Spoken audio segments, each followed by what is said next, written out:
রবিবার টিফিন সেরে কী মনে হলো, দাড়িটা একটু বড় হয়ে গেছে, দাড়িটা একটু কাটতে হবে। কিন্তু এই শীতকালে দাড়ি কাটতে একদম ভালো লাগে না, অসহ্য লাগে। তোমরা জানো তো কার কার দাড়ি কাটতে শীতকালে ভালো লাগে না। তারপর কী আর করব, গালে শেভিং ক্রিম মেখে দাড়ি কাটতে শুরু করে দিলাম। এই এক জ্বালা। তো তারপর দেখো তো আমার কেমন লাগছে।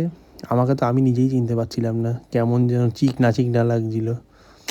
যাই হোক, দাড়ি কাটা হয়ে গেল। ওদিকে পায়ে স্নান টান করে মাছ ভাজা শুরু করে দিয়েছে। সকালবেলা শঙ্কর মাছ এনেছিলাম, তোমরা দেখেইছো। তো সেই শঙ্কর মাছ ভাজছে, তো গন্ধতেই তো একদম খিদে পেয়ে গেল। তা পায়েল বলল মাছের মধ্যে একটু ধনেপাতা দেবে।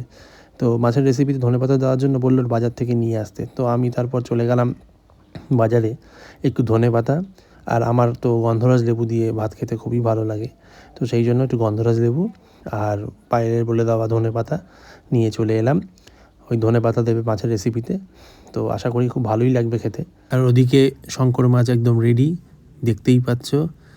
ও মাই গড, একদম লাল লাল ঝোল, তার মধ্যে ধনেপাতাটা গার্নিশিং করা, দেখেই তো জিভে জল চলে আসছে বন্ধুরা। এই শীতের দুপুরে আর কি চাই। পায়েল ওদিকে গন্ধরাজ লেবু কাটতে শুরু করে দিয়েছে। গন্ধরাজ লেবু দিয়ে শঙ্কর মাছের ঝোলটা জাস্ট মেখে খাবো, ভাবতেই অবাক লাগছে কখন খাবো আমি। আর আজকের মেনুতে ছিল লাল শাক, শুরুতেই লাল শাক দিয়ে খাওয়া শুরু করলাম।